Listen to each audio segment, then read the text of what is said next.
chers lecteurs et chers consommateurs, aidez-nous et le réseau Plus que Pro à lutter contre ce cancer que constituent les pseudo-youtubeurs de l'intox et la désinformation qui n'ont d'ailleurs rien à vous apporter. À lutter également contre tant d'entreprises frauduleuses et tant d'imposteurs qui colmatent nos métiers de l'automobile après-vente. Parce que nous on ne triche pas de calomnie, on dit la vérité. Notre objectif, rétablir le climat de confiance au travers de nos documents vidéo qui permettent de structurer le principe de transparence qui nous est si cher. Faites-nous confiance, abonnez-vous et à tout de suite.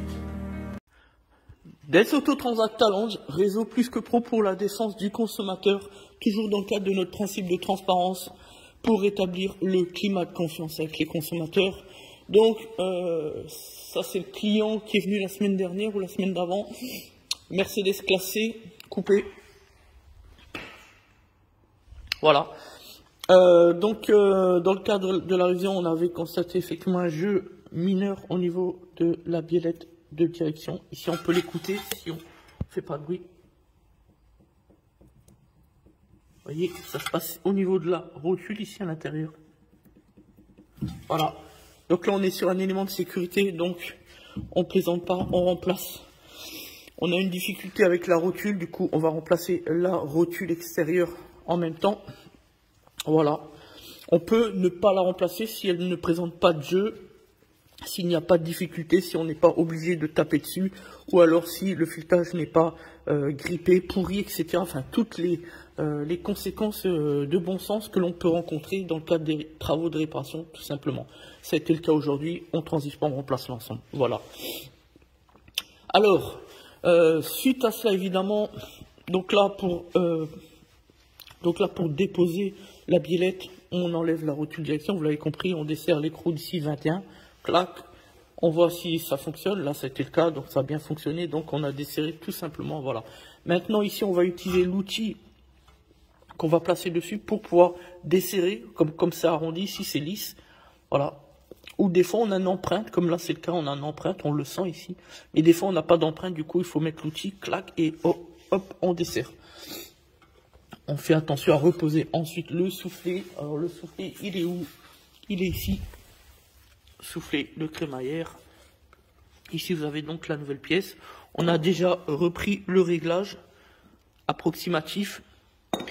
Ensuite, évidemment, vous avez ici la rotule direction que on va placer comme ça, évidemment, ce qui est logique.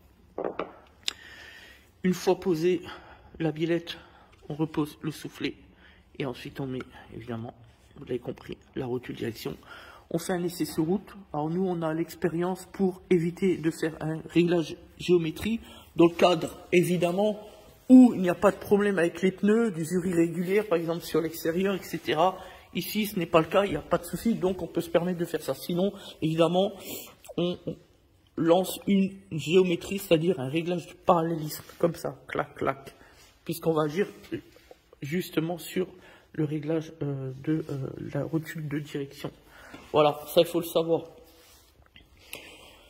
Alors ça c'était la première chose. Deuxième point, on va vous montrer, on va remplacer disque et plaquette arrière, puisque c'est ce qu'on a vu sur le véhicule lors de la révision de la semaine dernière ou la semaine d'avant. Donc regardez un petit peu l'état des disques, mais si vous pensez qu'ils sont troubles, qu'ils sont pas beaux, je vais vous dire une chose. Quand vous allez voir l'autre côté, vous allez tomber en syncope. C'est parti. Regardez-moi ça, si c'est pas beau.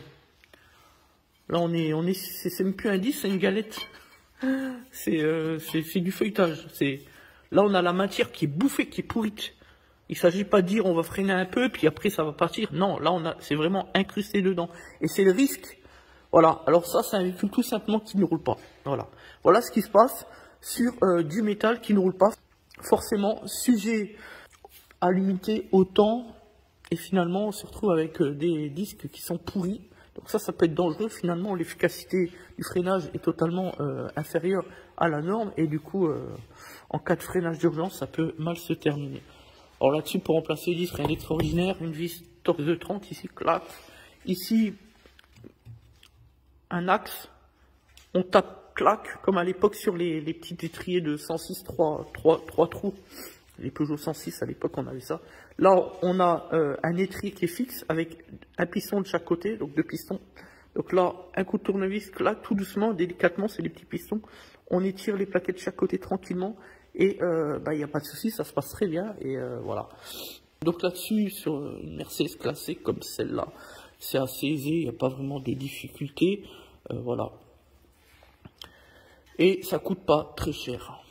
D'après les tarifs que l'on va facturer aux clients, c'est vrai que c'est des pièces. Pour une Allemande, c'est des pièces qui sont encore pas très chères. Voilà.